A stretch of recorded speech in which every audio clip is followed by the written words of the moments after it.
ओम शांति। आज 31 मई 2023।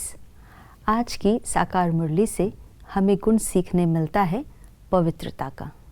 पवित्रता अर्थात आत्मा का शुद्ध स्वरूप ना, शुद्धिकरण, मन के अंदर, बुद्धि के अंदर, संस्कारों के अंदर शुद्धि ना।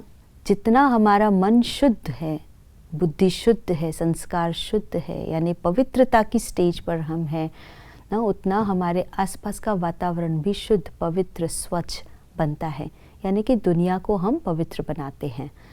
तो कई आत्माएं जो होती है, कई लोग होते हैं, उनके अंदर सफाई के संस्कार ही नहीं होते हैं ना, गंदगी में रहते हैं और चारों तरफ उनके गंदगी ना होती है, कचरा, अस्त व्यस्तता। तो ये प्रदर्शित करता है बाहर में अगर कोई गंदगी है या ना अस्त व्यस्त चीज़ें हैं, तो ये भी प्रदर्शित करता है कि मन भी ऐसा ही है। तो मन और बुद्धि के अंदर स्वच्छता होंगी तो बाहर भी वो रिफ्लेक्ट होंगी। तो स्वच्छता बहुत इम्पोर्टेंट है। जो स्वच्छता का फ़ायदा है और स्वच्छता से हमें जो शक्ति मिलती है उसको समझना है ना। गंदगी है अगर बाहर, तो वो न केवल वातावरण को दूषित करती है, लेकिन साथ साथ वो व्यक्ति को बीमार भी करती है।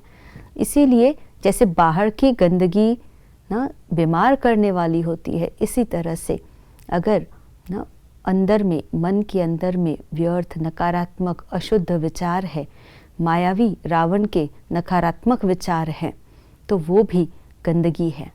और वो गंदगी जो होती है मन के अंदर, वो मन को, बुद्धि को बीमार कर देती है, हमारे संस्कार को बिगाड़ देती है।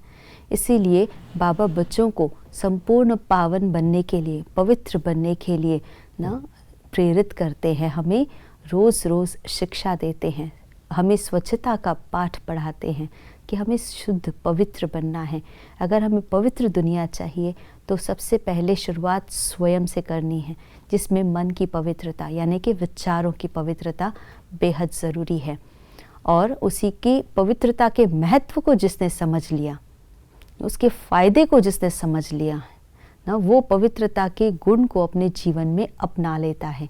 और जो पवित्रता के गुण को अपनाता है ना, उसके सामने चैलेंजेस भी आती हैं, अनेक प्रकार की चैलेंजेस आएंगी ना। जब हम पवित्रता की राह पर चलेंगे तो कई लोग होंगे जिनको सफाई के संस्कार नहीं है, वो पीछे खींचेंगे ना, वो हमें ऑब्स्टिकल्स भी क्रिएट करेंगे, बाधाएं क्रिएट करेंगे और हमें उस राह पर चलने के लिए ना रोकेंगे भी।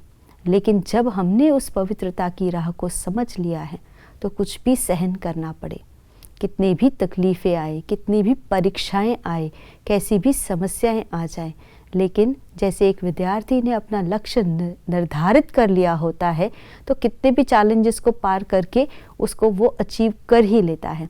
इसी तरह से पवित्रता के इस महान लक्ष्य को, हमने पवित्र दुनिया बनाने के जो इस महान लक्ष्य को समझ लिया है, तो कितनी भी बाधाएं आए, कुछ भी सहन करना पड़े, लेकिन इसको हमें निरंतर रूप से प्रैक्टिस करते उस लक्ष्य को हासिल करना है। तो पवित्रता की धारणा से पवित्र दुनिया के निर्माण में अपना योगदान दे। आज के दिवस की यही शुभकामना। ओम शांति।